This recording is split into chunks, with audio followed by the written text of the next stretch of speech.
for them anyway.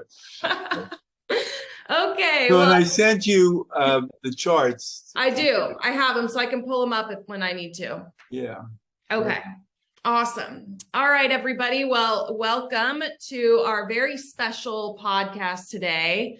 My name is Amanda Fielding Smith with Holistic Recovery Coaches.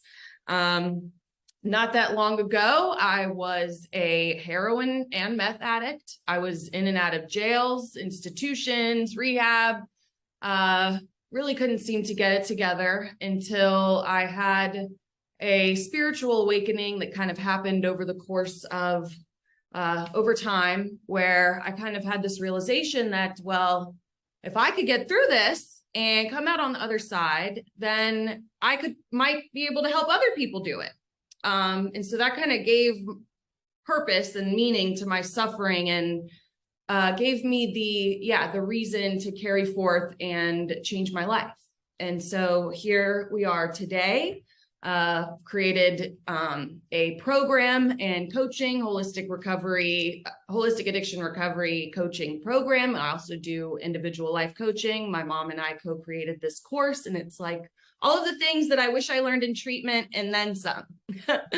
And today we have a very special guest, Mr. Peter Roth, who I recently learned about human design and have been fascinated by it. I'm not going to go too much into detail about that here. We'll let our expert do that. But so this is Peter Roth. He is the owner of the Heart River Center for Intuitive Healing. And he's the host of the Energy Stew podcast and YouTube channel, has interviewed very many amazing, interesting people. A couple of ones that popped out to me were Gay Hendricks and Gabor Mate. I'm sure there's plenty of other fascinating individuals that he's come in contact with over the years, over 17 years of interviews. He's an intuitive counselor and healer. He created the Center for Intuitive Healing. They've got some different ongoing classes.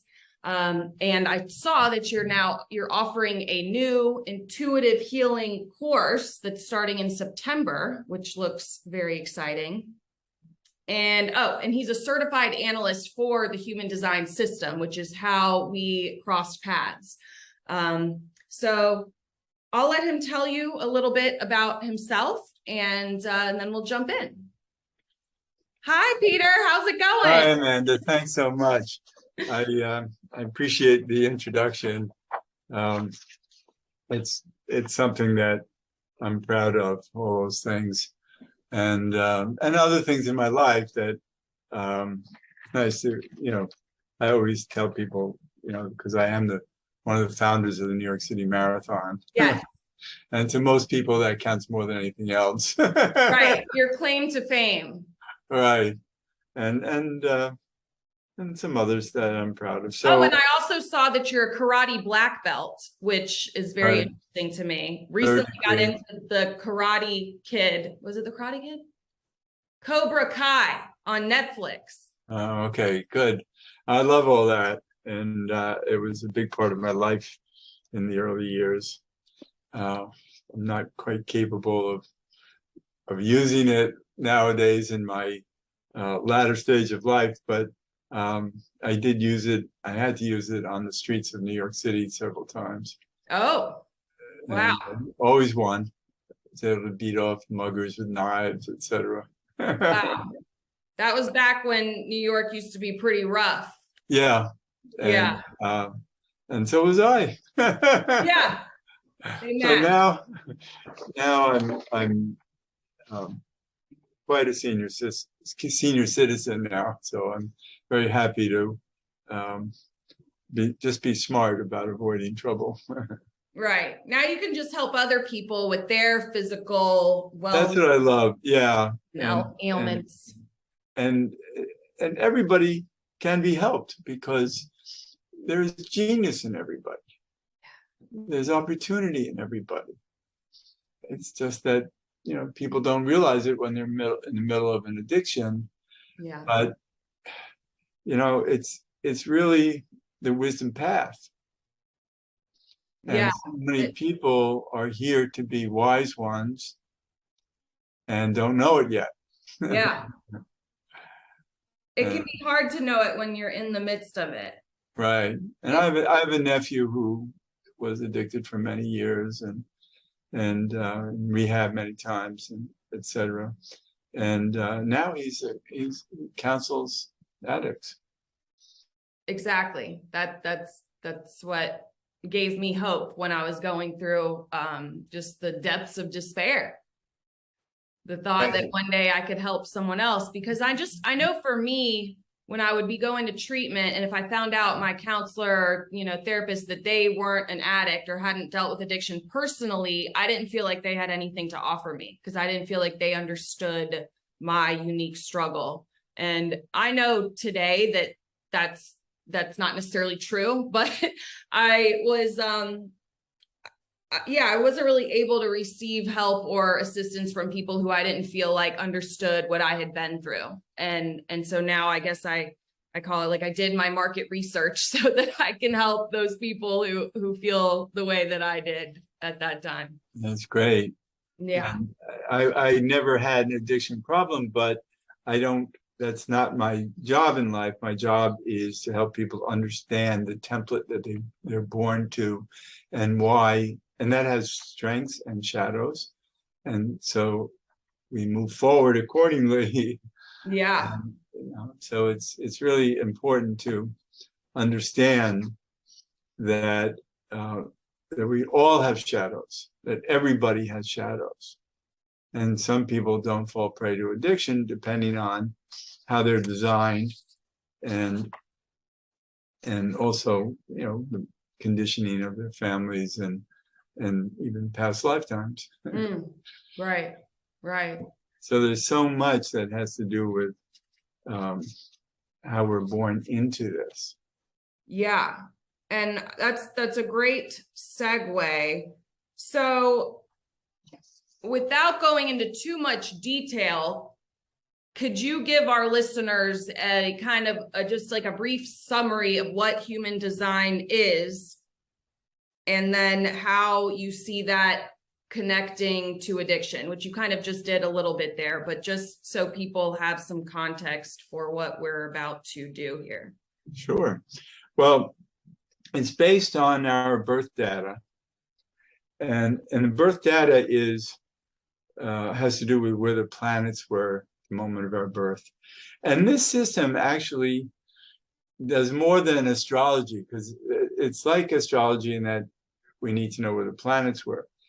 But this system also knows that at 88 and a half days before you were born, the unconscious half of your personality clicked in. And no other system has that information.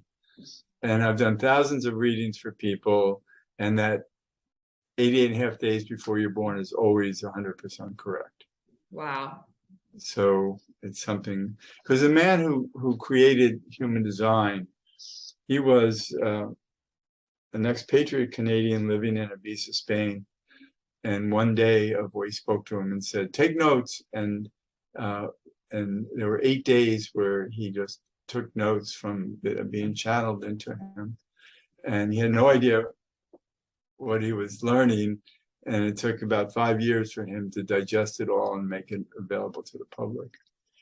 And what I hear you basically saying is that this guy he had a message that said to take notes. It was this very like intricate system, and this is the first thing or the only thing that will mark the day. Did you say 68 days before you're born? 88 and a half days. 88 and a half, which is where consciousness begins. Well, the unconscious half of our personality.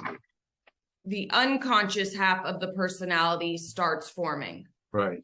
Based on the position of the planets at that time. Right, exactly. Okay. So no human could have figured any of human design out, really, the way it's all put together, because it also brings in the hexagrams of the Chinese I Ching. And a lot of people have never heard of the Chinese I Ching. And it's an ancient book of wisdom from China that's thousands of years old. And it's broken up into 64 parts with yin and yang being at the extreme ends of it. And it has a hexagram means there are 6 horizontal lines, one on top of another, and each line is either solid or broken. So that's yang or yin. And if you have 6 lines and any of those lines can be either yin or yang, you can have 64 variations. Okay. And the Chinese figured out that those 64 variations really comprise the major concepts of life. Okay. And so it's still a very active book in the world. I used it long before I knew about human design, and it has great wisdom to teach us. But what happened when this man received the information, they interpreted it having to do with personality rather than concepts of life. Okay. And use the concepts of life to understand how our personalities work. Right. So we are born into a particular small number of hexagrams. Generally, it's 26, unless you have some duplicates in your chart. And those define you. Those are gems of your personality traits that are very important to who you're here to be and how you're here to be. And no one else has the same combination. So people are really born to be particularly them. And it doesn't change. You're always going to have these traits. What I always tell people is that I'm not inventing a new person when I give you your human design. I'm giving you the language of who you are so you can do a better job at it. Interesting. Okay, let me pull up this chart. I'm going to figure out where's my share button. Oh, right here in front of my face. Okay. Okay. So this shows actually the 64 hexagrams around the outside of the circle, and those that are colored in are yours. Those that are like gray are not yours. And so you're only here to basically be run by those hexagrams that are colored in. That are colored in. Yeah. Okay. They each have a particular meaning. But not only are you born to those particular hexagrams, this is an exacting system. So you're actually born to particular lines of each hexagram. Because there are 64 hexagrams, there are 6 lines, so there's 384 possibilities of personality traits. And then you'll see in another chart that you'll show that there are up arrows and down arrows. And so there's really a choice of over 1,000 personality traits that you're born to. Oops. And so wow. There it is. Okay. Oh, it's this one as well. Yeah. Good. Do you want me to pull them up side by side or just one? No, the first one, I just wanted people to see how the night sky looked in those particular times and how the hexagrams were revealed that way. Okay. And then let me open this one. The other chart has more information on it. Okay. So given that we are all born with this unique design that we are imprinted with before the moment of our, well, I guess before the moment of our birth, definitely. Well, at the moment and 88.5 days before the moment.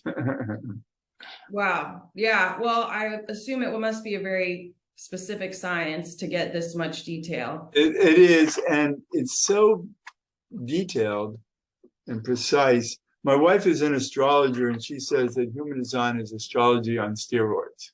And that's a way that I often put it, especially to people who have no understanding of it. And, you know, I guess for me, just I've been blown away by how much this has reinforced and also like given me the language to understand myself better. So I'm not feeling so like separate or different from other people. It kind of helped me understand that that my life was meant to take shape the way that it did in order for me to learn the things and experience what I've learned. And I kind of already intuitively knew that, like I had mentioned, that realization that, oh, you know, I'd always wanted to help people my whole life. I wanted to help people. I went and got my master's in positive coaching psychology. But then I was dealing with this like crippling addiction. And I'm thinking, how am I going to help anyone? You know, I can't even help myself. And so I guess it had to get so bad that finally it started to turn the That's your wisdom path. Yeah. And yeah. you had to drag yourself through the mud in order to learn who you are. And, right. And I guess, and I wouldn't have it any other way, honestly. I mean, well, I want to look at some of the copy on the bottom of this chart that you had. Sure. Because that really helps us see something that I want you to know. Okay. If you'll see here, it says you're born to the right angle cross of contagion. Yeah.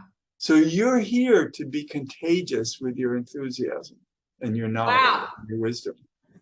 I never heard that before. There are 194 different crosses to bear in human design. So you have to bear this cross of sharing your excitement and enthusiasm with others.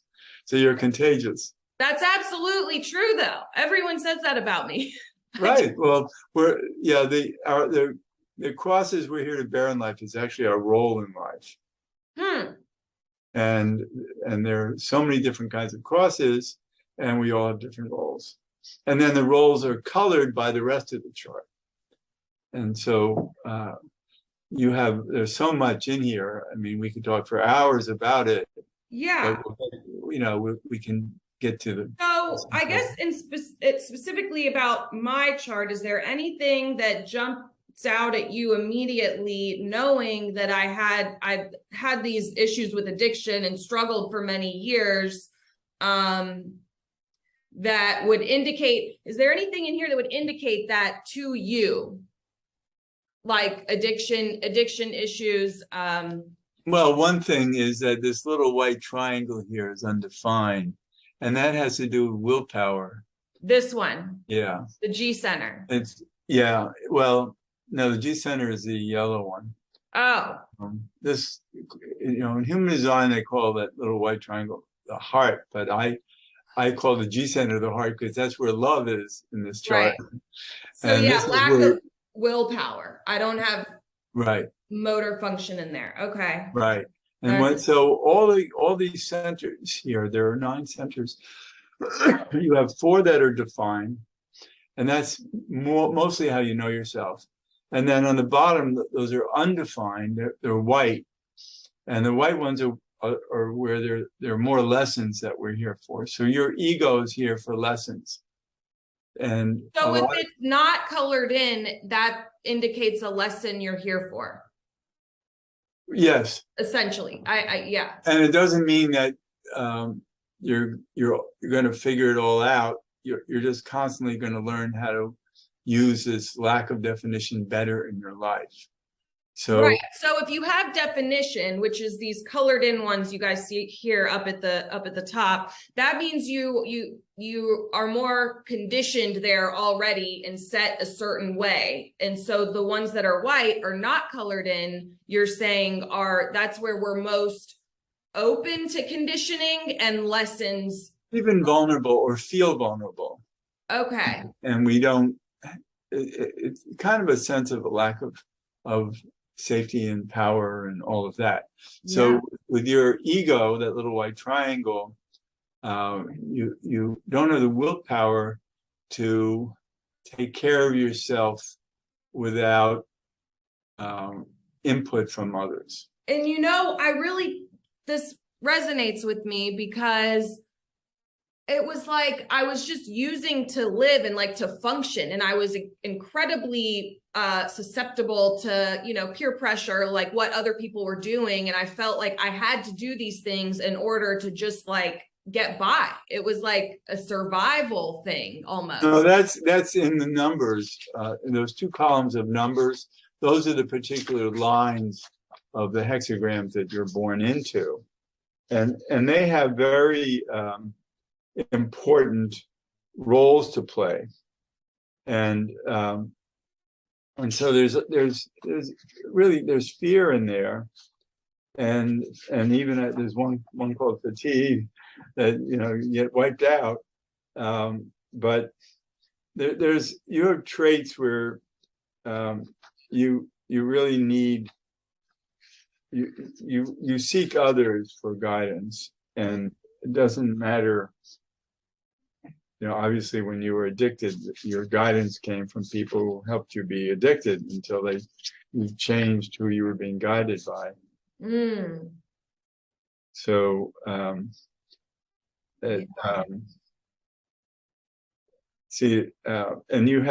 your behavior can attract people to treat you poorly. You have it's at Mars, which is the planet of the troublemaker in our lives, and you have a trait there where you can have behavior that people can misunderstand. And when they misunderstand you, they'll react to you or with you or at you or for you in ways that aren't in your interest, or not in your highest good, let's say. So you became really susceptible because you weren't able to explain yourself and express yourself, and then the reaction is in this chart about you, is that when that happens, you will withdraw or even self-destruct. You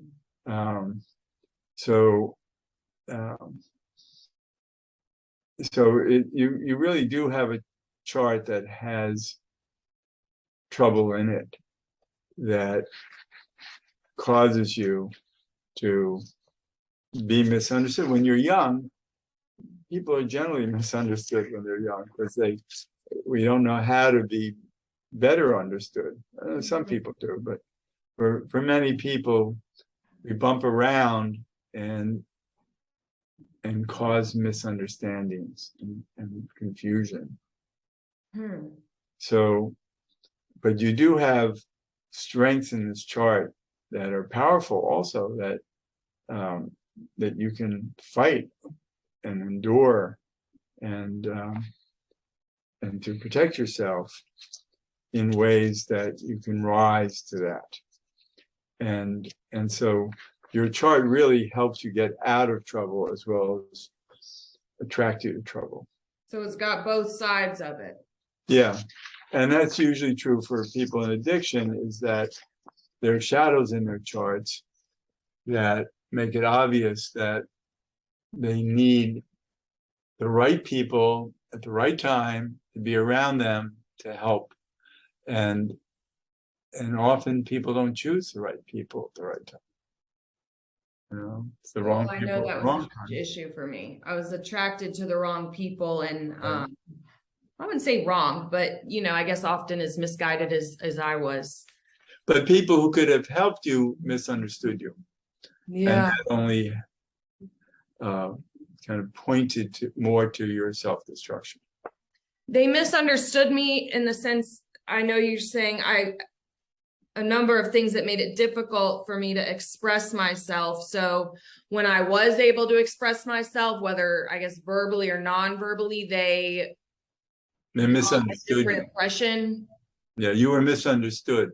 Like that I was beyond help, or what do you mean?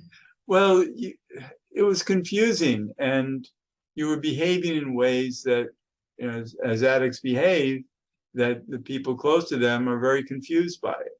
Yeah. And then the more they're confused, the more you're confused. And in your chart, the more you withdraw into self-destruction. Yeah.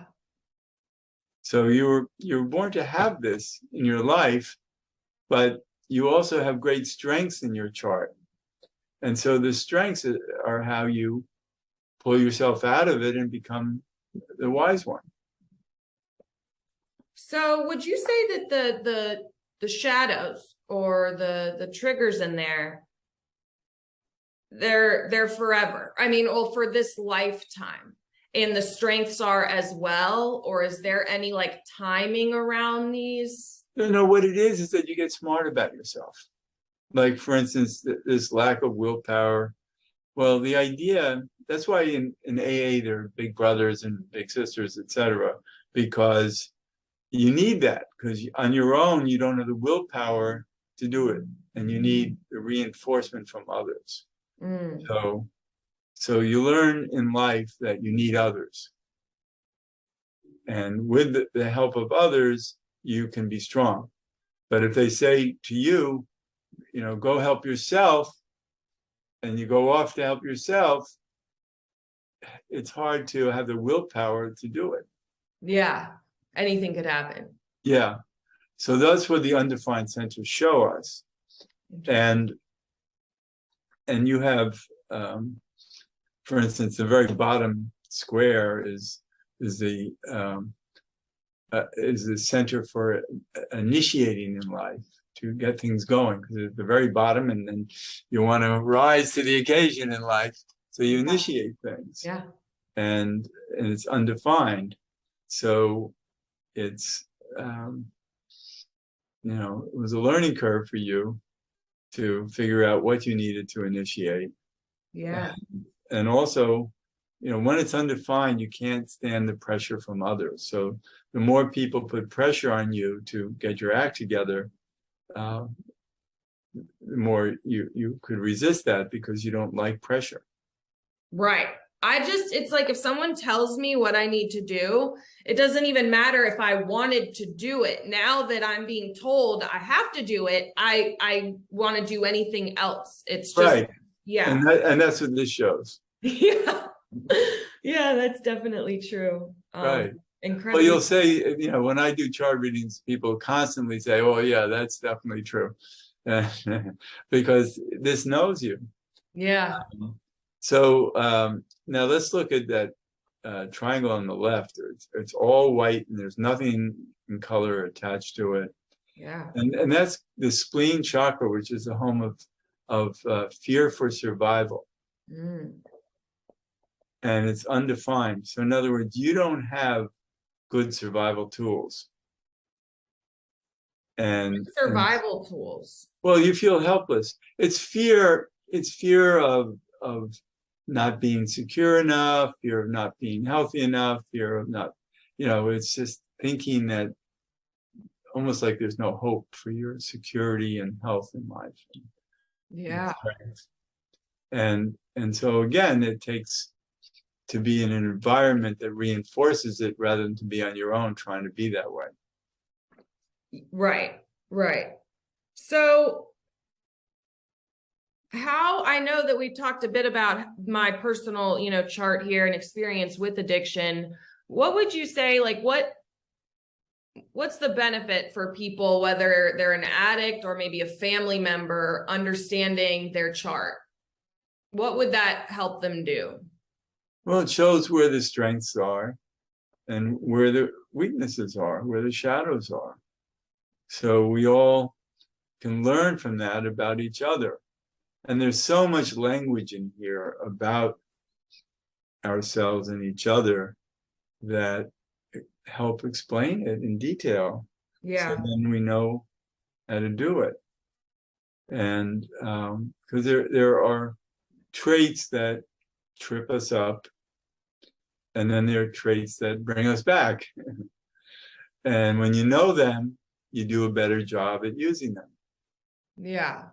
So would you say the ones that trip me up are this, lack of willpower? And then I had this kind of fear. I know we've only touched on two of these, but the fear of security, like not having enough, not being able to take care of myself. Like, so those things are driving me to do things that really, don't necessarily make sense. And people misunderstood you. That's also in your design, to be misunderstood. And so what kind of strength would I have to be better understood? Is that I would need to like learning the people that you get smarter at it. That's why, for instance, your organization does coaching. It helps people become smarter at being themselves. Yeah.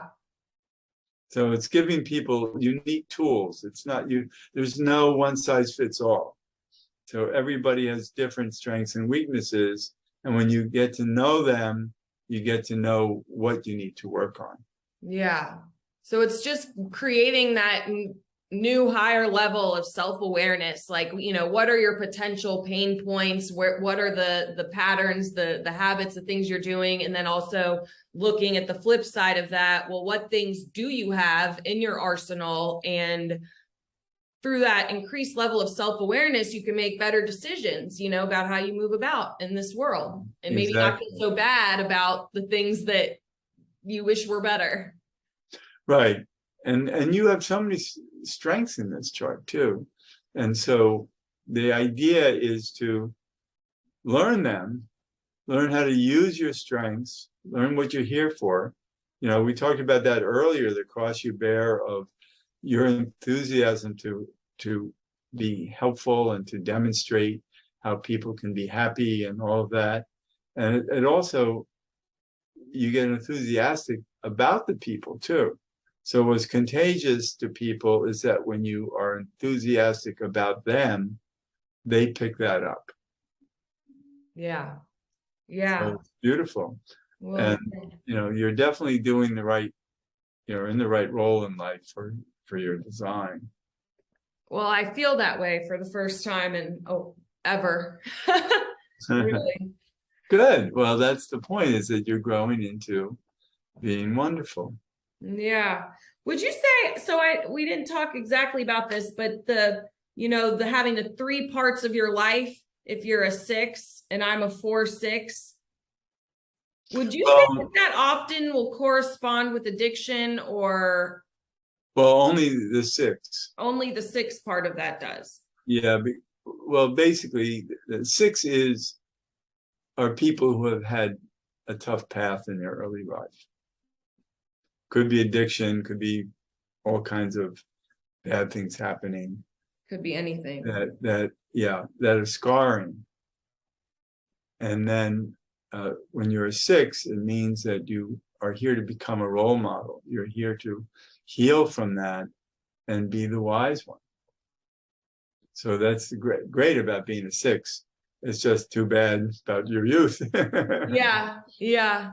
And then the 4 is an opportunist. So you want to use this role model to be an opportunity for others. And that's the 4-6. See, opportunist though sounds bad. I wish they had a different word for that. Yeah, but it implies you're like taking advantage of people or something. No, that's just a negative idea about it. To me, an opportunity is, how can I help people better? Yeah. So why don't you look at it that way? I will. I think that's a good way to go about it. Yeah, that's all. It's just the way that you hold it. Now you're a projector. Your conditioning theme is bitterness, and your strategy is to wait to be invited. Now there are a number of different types. Projectors are 21% of the population. I'm a generator. I think your mother is a manifesting generator. She's a projector as well. Oh, she is? Oh, yeah, but she has a defined spleen, I think. Somebody lately was a manifesting generator. But generators and manifesting generators together are about 70% of the population. And we're basically just slaves of using our motor in our chart, which is the 2nd chakra, to make life work. So we think that stirring the pot makes life work, and we throw everything in the pot and try to make it work for us. This is generators. That's generators, right? Yeah. Projectors, you don't stir the pot, you design the pot. Okay. So you're here to be recognized, and so in your early days, that was troublesome because you're being recognized in ways that weren't supportive because you were misbehaving, and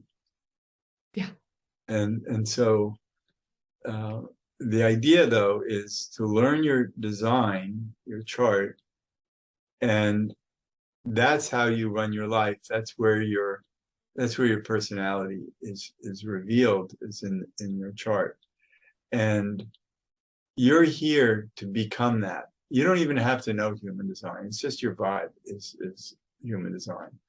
And everybody is reading our vibes all the time.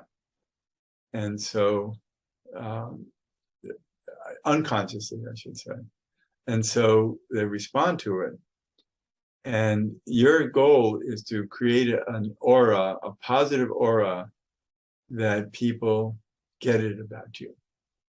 See, that's the designing the pot that you want people to say, oh, look at this beautiful pot you made. So can you do that for me? And so that's waiting to be invited, is that you really need people to get it about you and invite you to participate.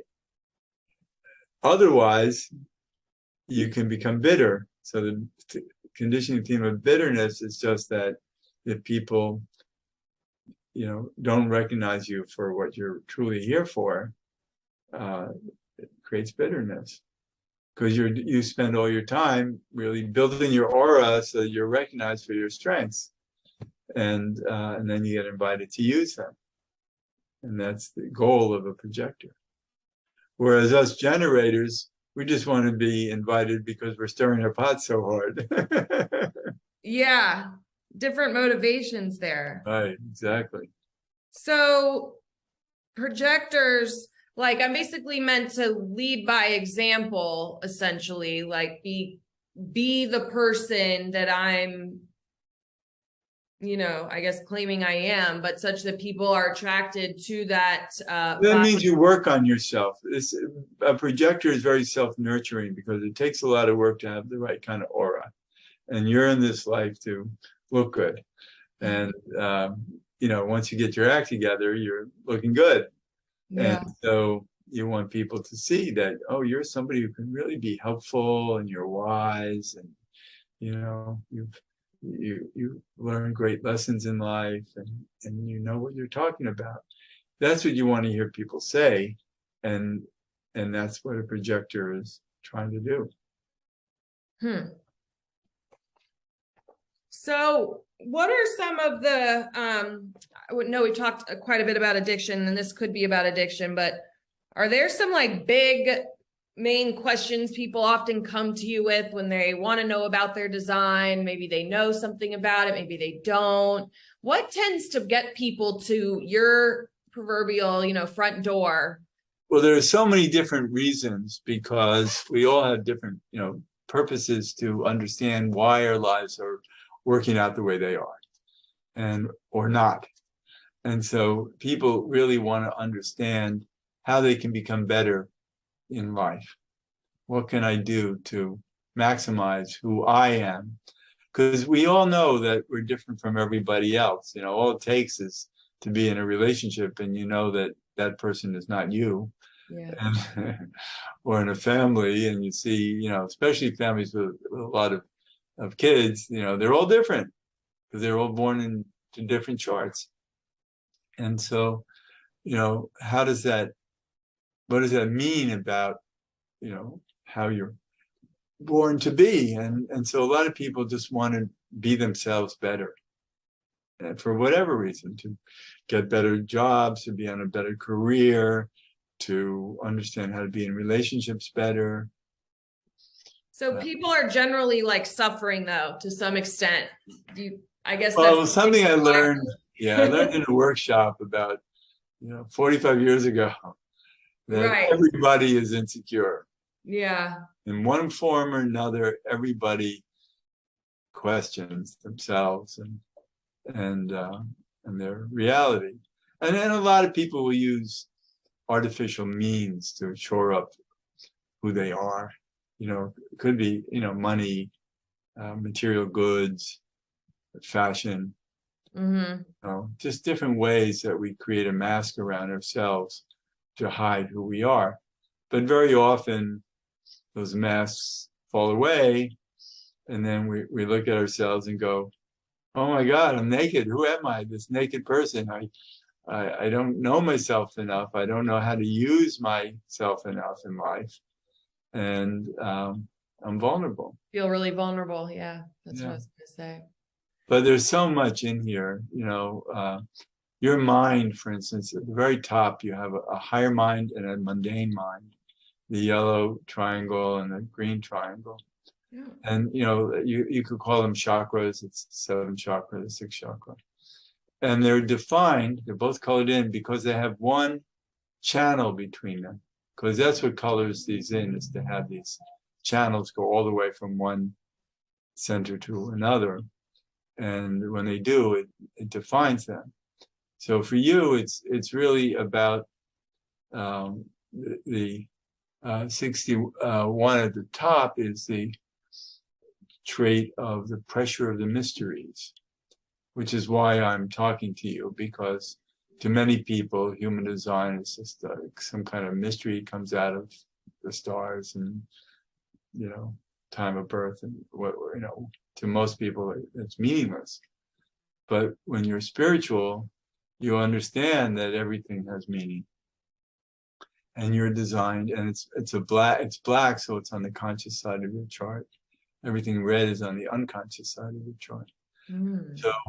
So this is a very strong channel of you really needing to understand the mysteries of life. Is that why when we had first met last week, you said I was here to lead a very spiritual life? Yes. Okay, interesting. In the black. And it's very strong because it's how your mind thinks. And, and then you have this 24, which it's called rationalizing. It's being able to see the details from the forest, the trees from the forest. So, you're able to break things down. That's why you're asking me such good questions, because you're able to break things down. And then you have, there's a channel between the throat and the G center, the 33 to the 13. And that's the channel of being incredibly aware, a great listener.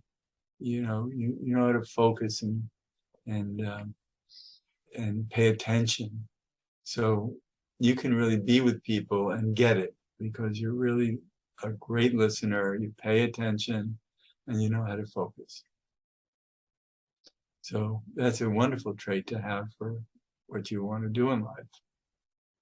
And when I was younger, I feel like I soaked in everything that was going on around me. And I understood people intuitively, and I've always been very interested in people. But do you think that having that, ability before I was able to, manage it, I guess, or take care of myself, it was like I was taking in everybody else's pain, and my parents would be fighting, and it was really hard for me because I didn't understand what I could do with that. That's because of the emotional chakra, which is on the lower right. That's the solar plexus chakra, and that has to do with feelings, and it's undefined. So you're not good at being around conflicting feelings. Yeah. Very good for me. You're not good at it. So don't try to be good at it. Yeah. Because it just, these white ones, as wise as you become, there's a little eraser in there and it says, get wiser. Don't think you got it made. But I really like the 37th gate that comes out of that, and the 22. Those are really positive. They're conscious. And the 37 is friendship. It's reaching out to offer help. So that's another reason why you're in the business you're in, because you love to reach out and offer help. And emotionally, it's connected to your emotions, so it makes you feel good to help people. Yeah, it does. Right. And then the 22 is social openness. So you've always been open socially, although you can withdraw. It's in your chart to withdraw when there's conflict. Conflict. That's interesting. Yeah. And that's true. I love being around people, but as soon as there's any kind of conflict, it's just really hard for me to manage that. But it's good to know that you're not good at that, and then don't try to be. Yeah, I don't have to you can help understand conflict, because that's mental, it's not feelings. Yeah. You can help people understand their conflicts and be very wise and smart about it, but you can't be in conflict with them. Right. That makes sense. Yeah. So your red is the unconscious, which is your design, that's the thing that starts 88 and a half days before you're Right. born. Right. But Okay. that's at play. We can call it unconscious. It's just a It's there. nuance of difference. It's still part of your personality, part of how you behave, and Yeah. you know, and so, and then the numbers there have planets. The symbols of planets, etc. So they have to do with how we're here to live according to these planets, and they all have particular traits that have to do with how like I had said that the conscious Mars was that's a troublemaker in your life, and that has a trait of your behavior that is misunderstood and creates negative projections from others. So it's when you were addicted, not to feel accepted and supported because you were misunderstood. Yes. So even though like now, at least in theory, I've learned more and kind of gotten some wisdom from that, people could still misunderstand me. Yes, and that's just goes with life. Right? Yeah. Maybe you can be understood if you're not that bright and only speak in simple terms and people will understand it. Yeah. But when you're bright and you're complex, not everybody can catch it all the time. Yeah, because I feel like that at work a lot. And I was doing some journaling about it today because it's like I kept having these feelings of not being appreciated, not being valued. And then I realized, that's just my perception of them. And really, I really can't give my value to other people to give me. It has to come from in here. You just have to know who you are, what you want, and just do it. And because my chart I have a difficult chart also in ways that I've been misunderstood, and growing up, I was told I was very stupid and had no chance to have anything intelligent to do in my life. And here I am. Look at this. Yeah. And so I had to get past that kind of conditioning so that I could, discover. And so in my chart, it shows that I'm going to have that kind of trouble in my life, but my chart shows that I have a lot of strengths and wisdom, and I'm here to help people. And yeah. So it means getting over this, tendency to want to please others or be understood by others, and instead kind of having your own autonomy and knowing, what you want to do and just doing it, not really waiting for. Right. If you're in your own truth, then you just have to let it be. Yeah. People will find you for your truth, and the people who can't hear truth from you aren't the right people. Okay.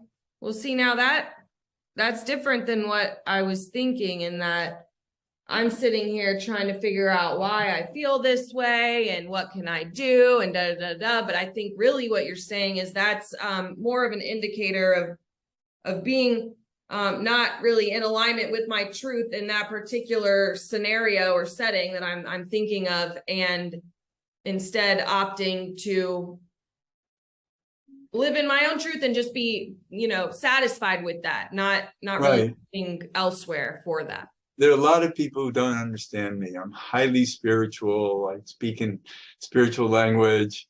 And so many people, it just shuts them off. It's like people say to me, "Oh, you're just too woo-woo." It's like, all right, well, sorry you can't appreciate me. Yeah. but I'm at this stage in my life, senior citizen, etc. I've learned that, that life is full of people who don't understand me, but then there are a zillion people who understand me completely and love me, and and everything is wonderful. And so I can focus on them or focus on the people who have given me trouble in life. That's really reassuring, the way you said that. Good. It's a different way to think about it than where when you believe in yourself, yeah, you can let others not believe in you, and that's their problem, not yours. Yeah. Yeah. So can you I'm really curious about this self-projected. I had done a little research on that, but what is a self-projected? Well, that just means there are different ways of having the way that you find your truth in life, and a lot of us, it's the lower chakras where we just are operating from the strengths of those, and you don't have that, so you have to operate from the strength of your throat. And so as you project yourself from your throat, as you say things, you're generating your reality. So it's like speaking from God. The word of God. Okay. Amanda has this to say. No pressure. Right. But it's just about believing that how you express yourself is your truth. Okay. And that's really trusting that. Yeah. And then so you want to learn to trust that. So because I don't have the definition in the motor centers, like we talked about, like the willpower, the emotional, the fear with security, then there's different kinds of inner authority, but because I don't have those, my inner authority is self-projected because I do have definition in my throat. And what that means is learning to trust and speak what comes out of your mouth is what your authority is. Okay. The mind up above is outer authority. We're talking about inner authority. So your inner authority comes just from what naturally flows out of your mouth. And like for me, my authority really has to do with my gut instincts, because the lower part of my chart is what's strong. And so I feel in my gut what is right, and that's my authority. In the same instant, like if you're thinking about something, do you get like an immediate reaction? Yes, immediate, right. Wow. Immediate gut feeling of right and wrong and good or bad. And it's not in my mind, because mind is outer authority. We're looking for inner. So your inner comes from your voice and the words that come out of you. For me, it comes from my gut and the feelings that I'm feeling. Did you always trust your gut, or did you learn to do that more? No, I had to trust my gut because I had such bad conditioning when I was young. It would have destroyed me if I just didn't have a gut that says, keep going. Yeah. And, it was a survival thing. Yeah. Take the next step. Yeah. And I did. And, and life works magically when we just take the next step. Just one step in front of the other. Yeah. And there's a whole Taoist Chinese understanding of it called Wu Wei. And that's just whatever is right in front of you, that's all you can trust, because what else can you trust?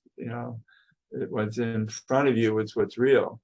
And so just live with that, believe in that, and let the universe take care of the rest. Yeah. I'm reading Will Smith's biography right now, or autobiography, and he starts with this story of his dad. He was making him and his brother build a new wall for his store, like laying all the bricks. And they're like, one day they were just getting like super overwhelmed and like, gosh, Dad, like, why do we have to do this? We can't build this wall. Like, this is huge. And he's like, there is no wall. All I'm asking you to do is take this brick, this brick right here and put it down here perfectly. That's Line it cool. up and Yeah. go to the next brick. That's it. Yeah. There's no wall. Right. Stop talking about a wall. That's like running a marathon. It's just one step after the other. Yeah. Yeah. That's well, I don't know if just like it. I can't even imagine.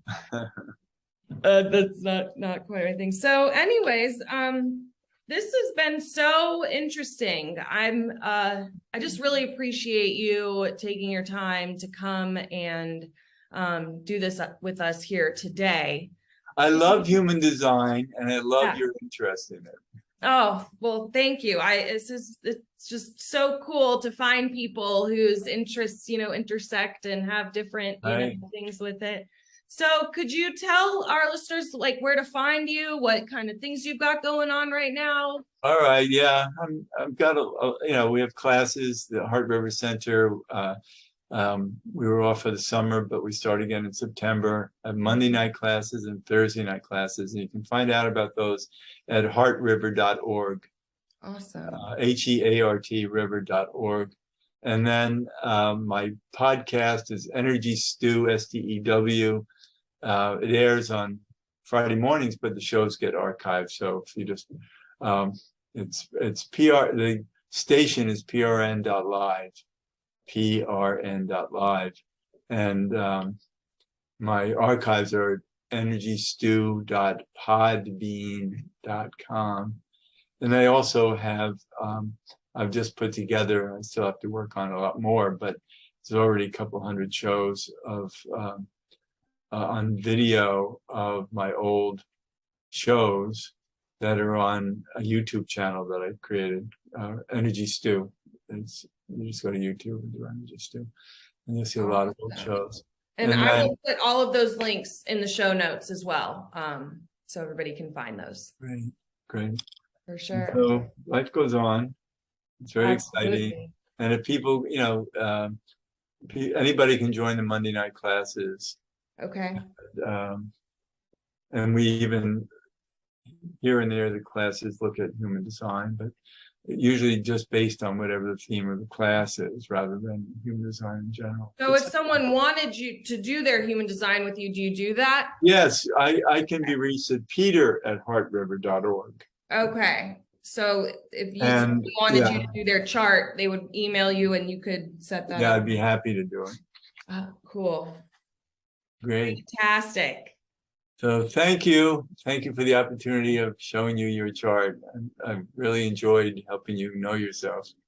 Well, thank you so much. This has been a pleasure. I'm sure we will talk soon. Good.